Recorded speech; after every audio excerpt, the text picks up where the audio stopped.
Oh, we're live. Hello, you boring lot. How are we all doing today? So, we've got lots to talk about. Before I do, get the likes up, get the stream trending. All right, let's get pushing, let's get moving. We've got lots to talk about today as we look ahead to Southampton, the rest of the season. But before we do, let's just talk about the international break really quickly. It's over. Thank God it's over. We can move on now with our lives and over to things that are more important than some international friendlies. This weekend, we've got Southampton, then we've got Sporting twice, and it drives me mad really, because we're going to be playing something like 3 or 4 fixtures before other teams have even played one, which is wild to me. But we'll get to that. We'll make a start, and we'll start with the international fixtures. So Arsenal had a lot of players drop out of the international team. Gabriel dropped out, Saliba dropped out. They didn't even make it. Rice, Saka, Timber, Eze, Madueke, Nkapie, Trossard, Zubamendi, Odegaard. Some of them didn't go at all. Some of them went and came back.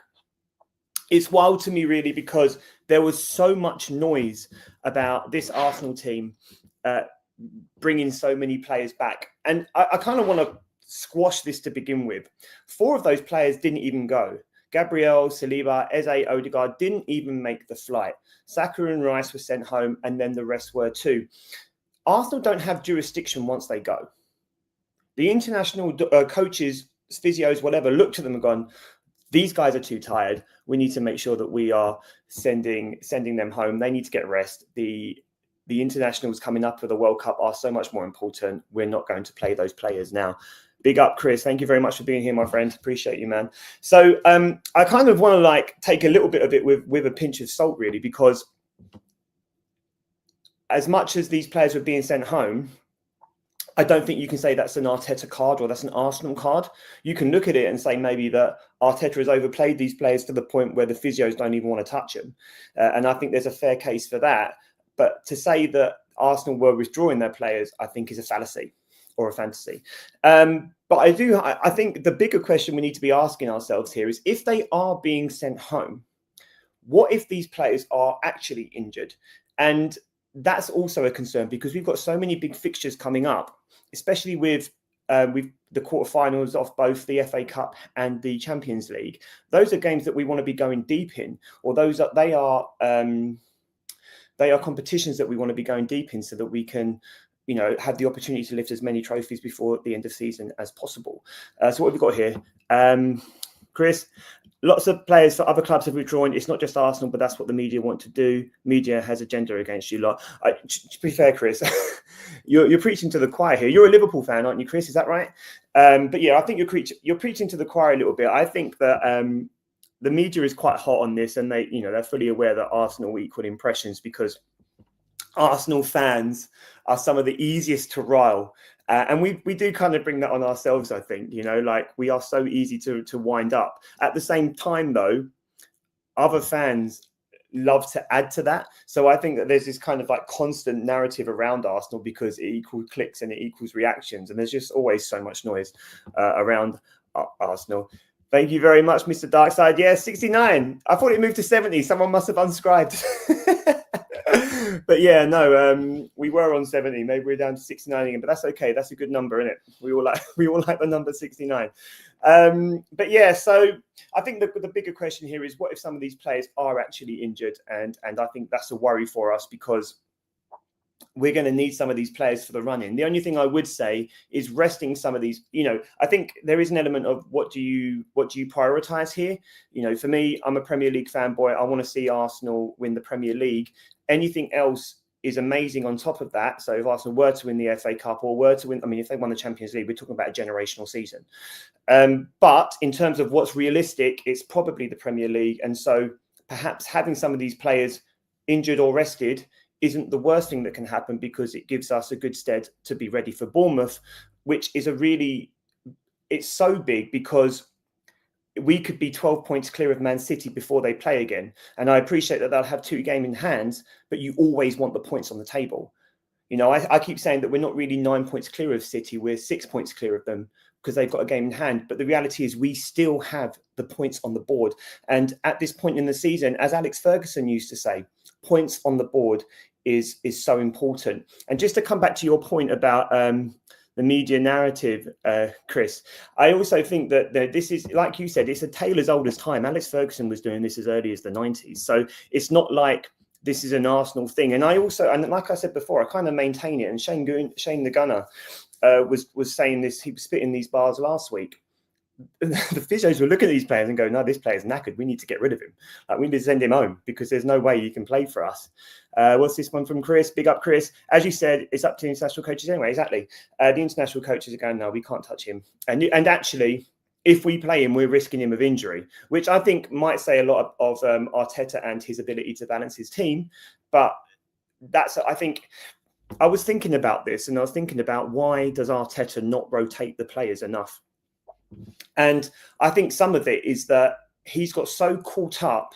And by the way, I'm not like an Arteta outer yet, but I'm not there. I'm not of the opinion that Arteta shouldn't be managing the club. I think questions should rightly be asked if he fails to win the Premier League this year.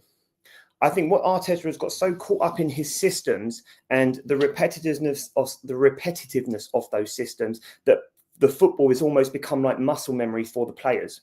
So they know that they have to be in a certain place at a certain time, etc. Now, a lot of people won't like that, and that's completely acceptable. But because he's got those systems of play, he wants to see those players in those systems of play, and bringing someone in, I don't necessarily he trusts that, and he needs to be better at that.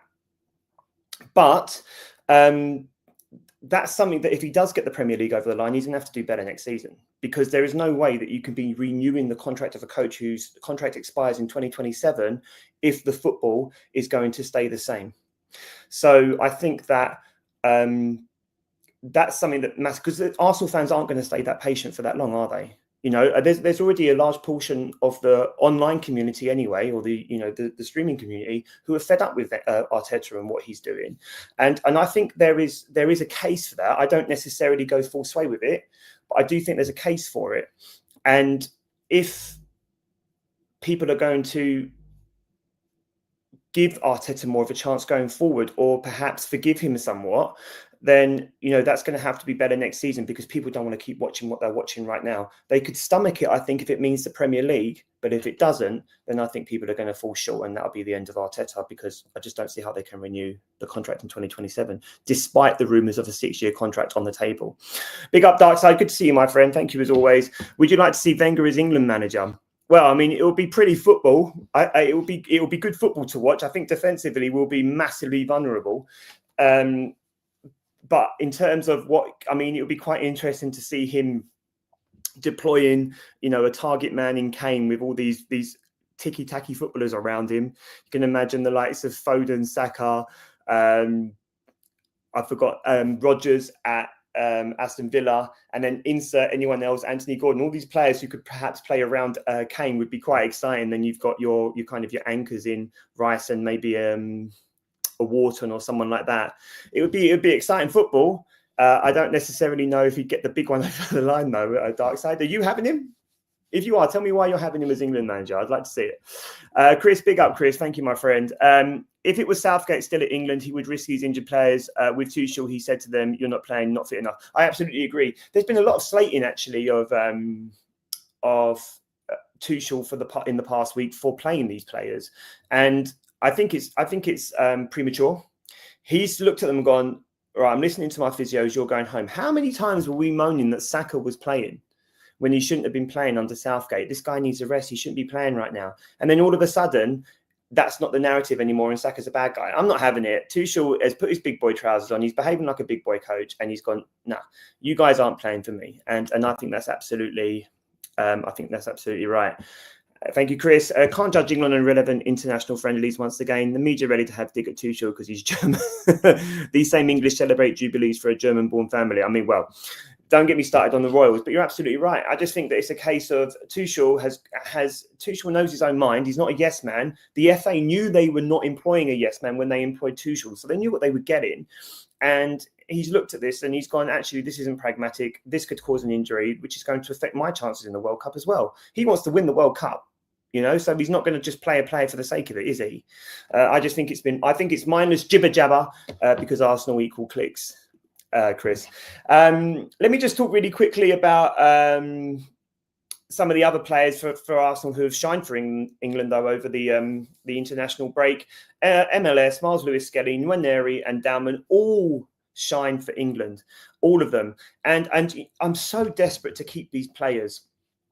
I'm so desperate for Miles Lewis-Skelly to get the opportunity that he deserves in the Arsenal team. And I do think that he's been treated harshly this year. Sometimes tough love can be a good thing, but I do think he's been treated harshly. I do think that there is an element there of, I don't know whether there is an element of protection there. And I don't necessarily know if I go with that either. But when you see him playing for England in midfield, he's carrying the ball, he's turning on the ball, which is what I feel like we've missed at times in our build-up this season. The way that he's set up Nwaneri as well, two players who we could really be doing with in our team right now.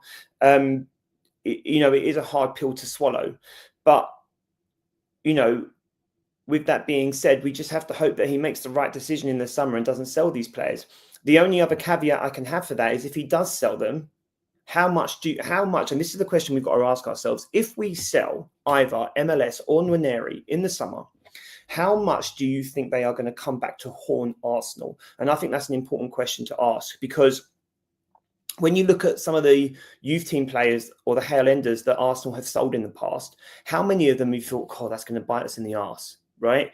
We've sold Emil Smith-Rowe, hasn't really come back to haunt us. We've sold Nketiah, hasn't come back to haunt us. We've let Nelson go out on loan numerous times and have tried to sell him. Has he bit us in the backside? No.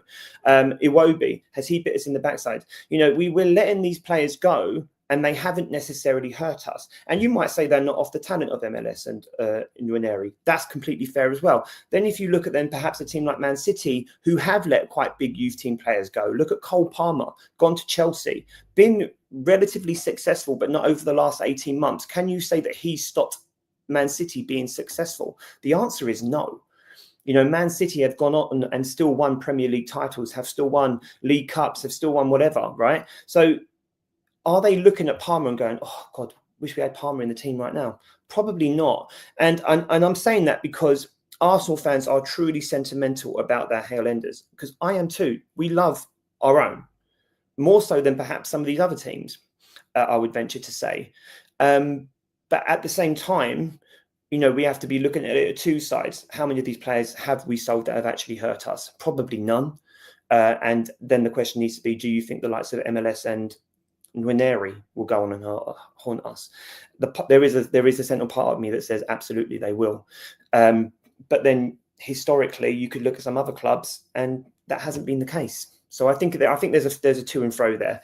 But I definitely don't want to see MLS at Man United, and I do hope that he gets an opportunity in the midfield against Southampton. So I just think that's what I want to see this weekend. And in terms of the bigger picture, is it a case of if Arsenal do sell one of them, have they put their big boy trousers on? And I think that's something that we need to think about there. I'm just going to put that on mute. Okay. All right. So in other news, Gyökeres is the man for Sweden. I don't know if you saw the picture of him in front of all the fans with the Jök mask on. Absolutely incredible. What a player. And I'm a fan of Gyökeres. I wouldn't like to see him leave. However, Arteta's got to adapt to his system. We know what he is. We knew what he was. Play to suit him. The guy will score goals. He is still the most informed striker in the league, in European football right now. Yes, Darkside, preach it. I want Swedish Gyökeres. Give me Swedish Gyökeres. Give me him. Exactly, and not the Arteta Gyökeres. The problem is I felt like we were getting closer to getting the Swedish Gyökeres, the sporting Gyökeres. I felt like we were getting closer as I was doing the link up with him, and it started to look like, okay, the Maverick is feeding him early enough, right? And then he got injured. We didn't get to see him in the Carabao Cup final together, which is what we were dreaming of. Like, all of our starting 11s were Eze behind Gyökeres. That's what we wanted to see. and we didn't get Eze behind Gyökeres. And it was painful, man, because Swedish Gyökeres, Sporting Gyökeres, is the player that we should be seeing at Arsenal.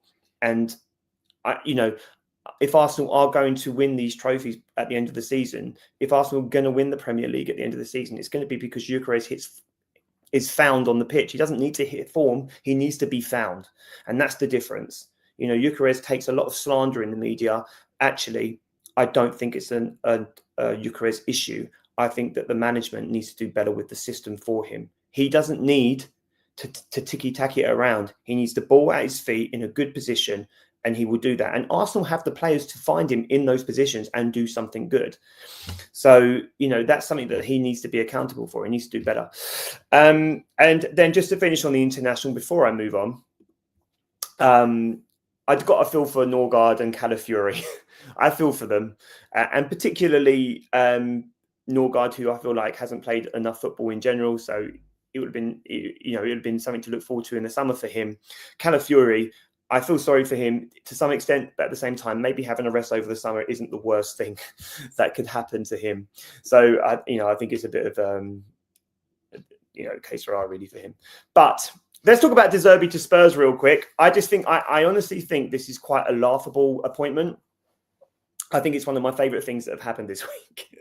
That Spurs are so relegation bound that they have had to convince him to take the job early. And to convince him to take the job early, they've made him one of the top 3 paid managers in the league, which is just cinema. Because if they get relegated, where do they go from there? And on top of that, they've offered him a 5-year contract. I just don't really get the thinking of this. I don't understand it. The first question I'd be asking myself is, what if they get relegated? Like, what if Spurs legitimately get relegated and they put Zerbi in 5-year contract, 3rd highest paid manager in the league? Shambles. Right? Absolute shambles, because the payoff for that is going to be ridiculous. And I get it. He's not going to want a relegation on his CV, but at the same time, you're going, well, I tried. And that's it, isn't it? Let's have a look. Zerbi is a good tactical coach, but he falls out of people easily. Absolutely. Listen, on my notes here, I put, he is in the same profile as Jose and Conte. And they have employed both Jose and Conte. And how did that work for them? It didn't, right? And now they've employed someone who is exactly like them personality-wise. The football might be different, but the personality is not, right? He is an over egocentric. Like, he is not backwards about coming forward, my way or the highway, 2 fingers up, right? He's like walking around like Stone Cold Steve Austin in there.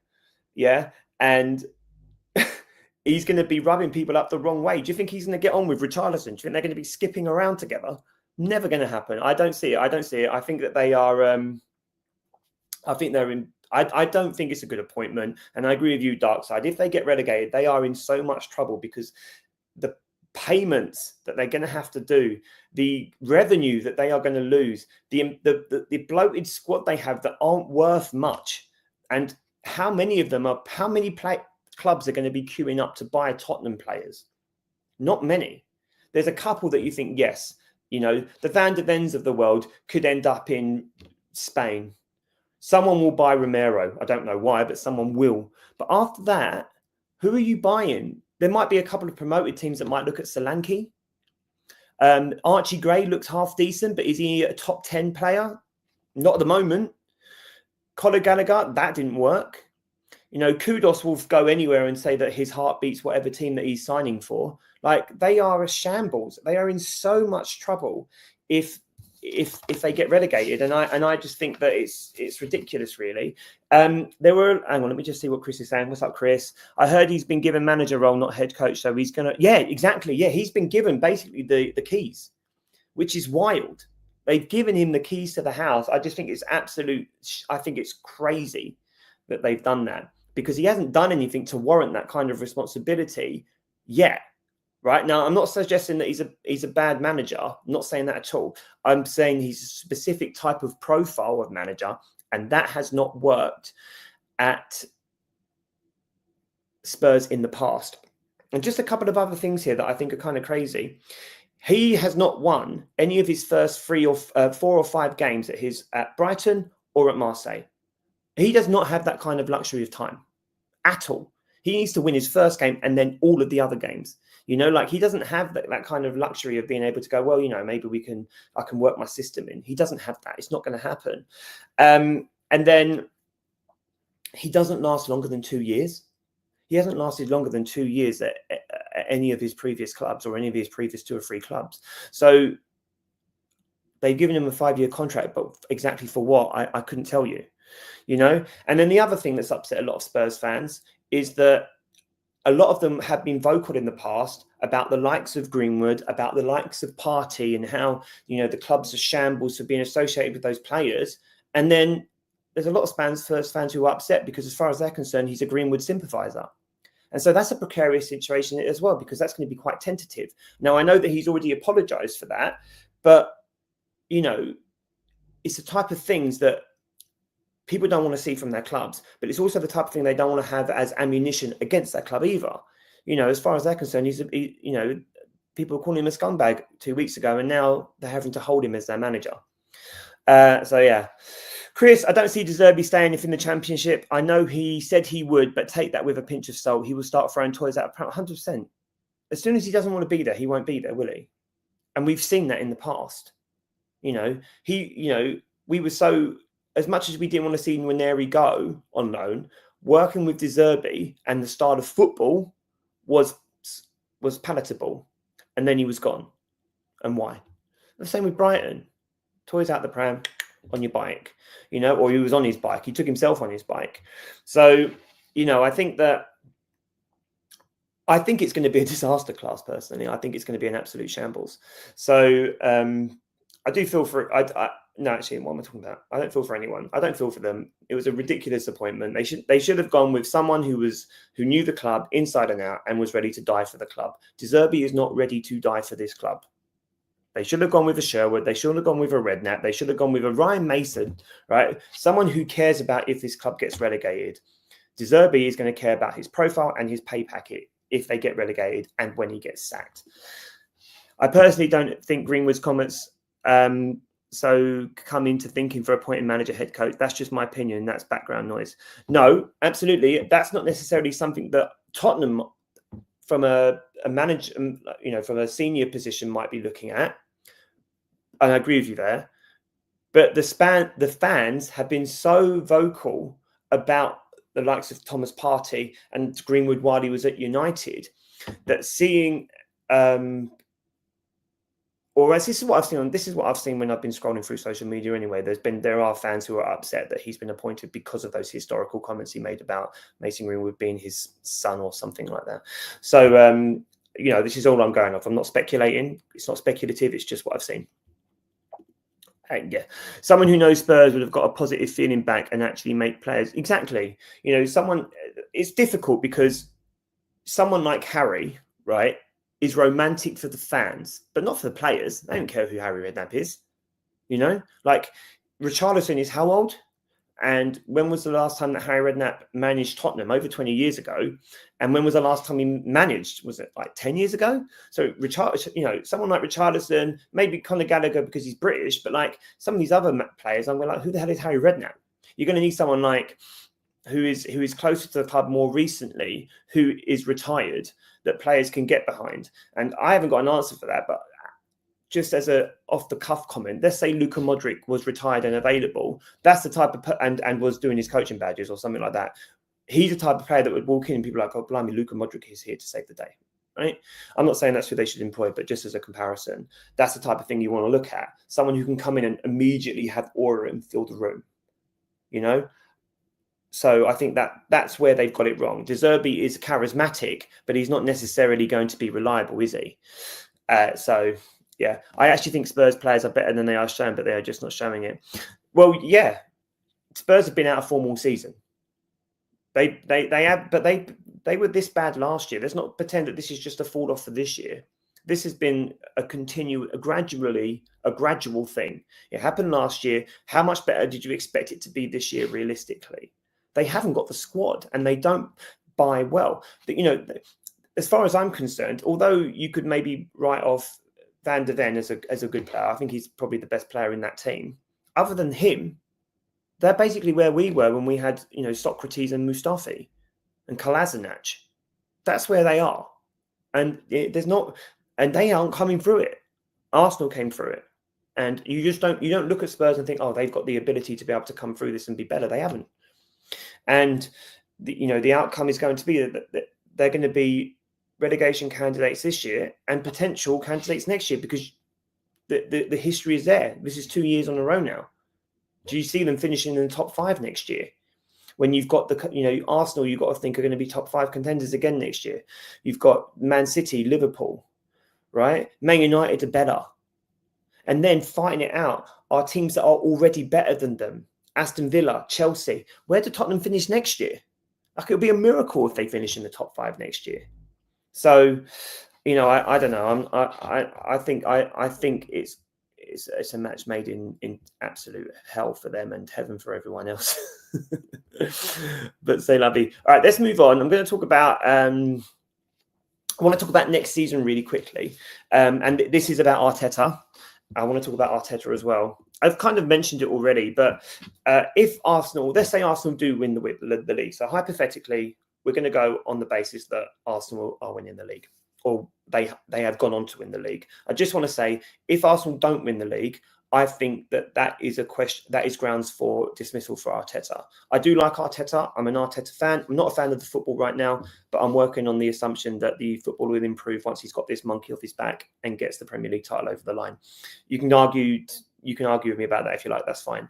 But I think that's what's happening right now. However, if he doesn't win the league this year, I think that's grounds for sacking. If he does win the league, I wouldn't renew his contract outright. I know that there's rumours of the 6-year contract on the table or whatever. If he does win the league, his contract expires in 2027. I'm not giving him a new contract straight away.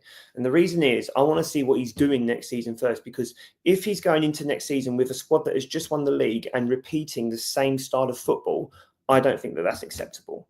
I get it right now because I'm looking at it and thinking he's getting the job done. He's doing his best to get the job done. He's got players in red zone. That's his fault. But he's got players in red zone that he's trying to use to get the job done, get it over the line. And to a point, I get it. To a point. However, if this carries on next season, I do not think that Arsenal can renew his contract. I don't. I think that there has to be an element of, are you growing, Arteta?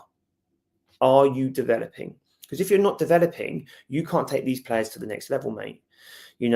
And that's when you have to start going, right, so Arteta is a good manager, or he's a sound manager. Now we're looking for an elite manager.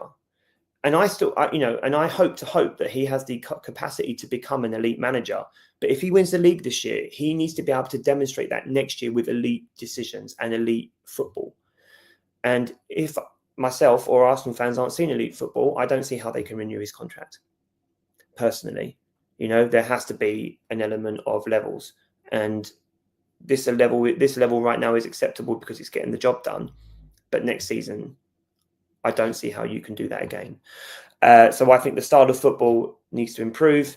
And if not, don't renew his contract. Thank you very much. At the end of 27, appreciate what you've done, but now it's time to move on. And I think that's that would be the way that I would personally go about it. But let's talk about Southampton. We've got Southampton next. We've got them in the quarterfinals of the FA Cup. They are currently 6th in the Championship, and they are on a 12-game unbeaten run, which is wild.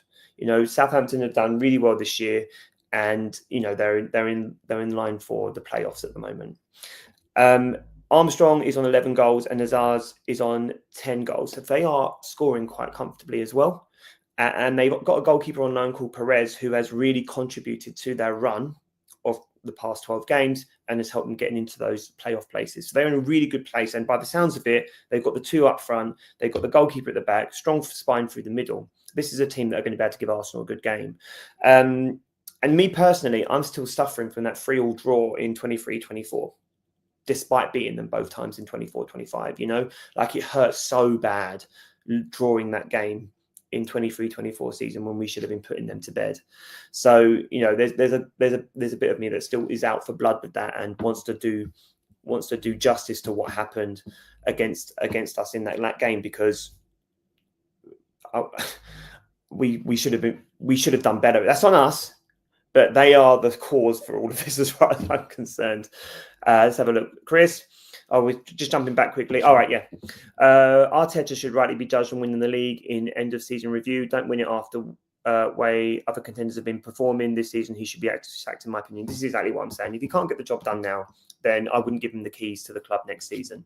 You know, if he does get the job done next season, this season, then fine, give him next season. But if the football doesn't improve, thank you at the end of 2027, because, you know, the club has to be on a trajectory that's moving upwards, and that style of football would, in my opinion, leave the club stagnant, and that's not good enough. You know, the club has excellent players, regardless of whether you think they're good or not, or whether you want them in the club or not. They are not bad football players, but there needs to be a better system for them to thrive next season. And hopefully that will come once the monkey is off the back, you know. I agree on not renewing the contract. Just there was talk of slot contract succession after we won it, and look at that now. Absolutely. Which is why I think we shouldn't be renewing his contract unless we see a difference in style or an improvement at least, because we're getting the results over the line, and I get it. All right. But I also think this club is capable of better football and more convincing football. And that doesn't necessarily mean that you have to throw away the book. Like, the defense can still be strong with an interesting attack, you know? So I think that, you know, that's something that he needs to address. Otherwise, I just think I don't think he will be able to survive the year. You should beat Southampton despite Southampton form, and Southampton will have priorities finishing. Yeah, there is that as well. I think there is there's a kind of like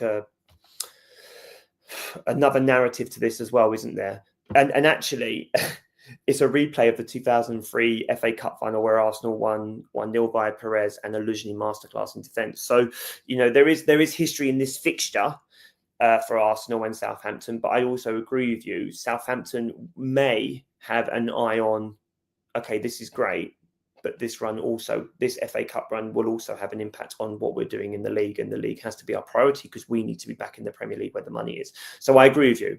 And Arsenal should be beating Southampton anyway because they're a better team than Southampton. You know, form is great, but you wouldn't expect them to be beating a Premier League side that's at the top of the Premier League. You know, so as far as I'm concerned, Arsenal should and must be winning this game. But I can't ignore the fact that Southampton are in good form either. Let me talk about... So this is my prediction. I think it's going to be 2-0. I think Arsenal are going to win. But I do think it will be cagey. I think it'll be the type of game where Arsenal are really tentative because they want to get through to the next round of the FA Cup. I don't think it's going to be pretty. I think pretty is out the window for this season. I think it's going to be a bit of a dull fest. So make sure you've got something to keep you company, maybe a couple of Guinnesses, because I do think it will be boring. But if boring gets the result, then we've got to take it. You know, because these are cup games and these are one-off games, and we just need to get them done. You know, I do think that Southampton will press because they're going to want to win, and I think Arsenal will be better than them on the counter, but I think it will be 2-0.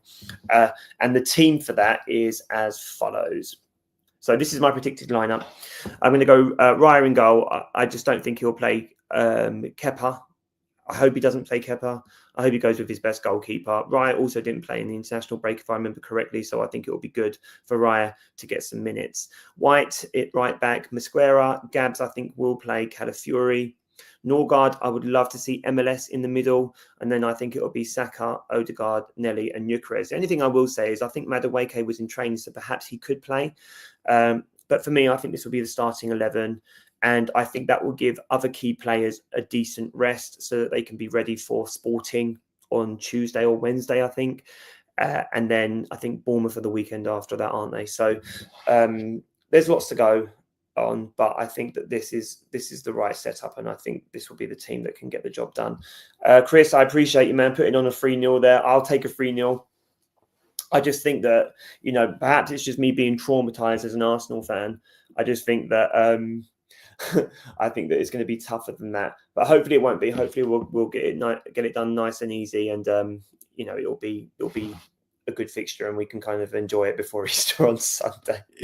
But we'll see. It'll be interesting to hear some Arsenal fan thoughts on that as well. So So if you're watching this back, hit me up in the comments. Let me know what you think that the score is going to be, and just on anything that I've spoken about today that's been topical. If you agree or disagree with me on Arteta, it'd be great to hear your thoughts. Do you think De Zerbi's going to hit the ground running? Tell me. Let me know why. I want to have these discussions with you guys. But I think I'm going to wrap it up there. Half an hour, 35 minutes is the longest I've ever done a stream for. Chris, thank you for being here. Darkside, thank you for being here. I appreciate you guys. As always, thank you for watching. Please like, please subscribe. It helps the channel grow. And hopefully this time on Sunday, I will be happy because Arsenal got the job done against Southampton on Saturday. As always, up the Gunners.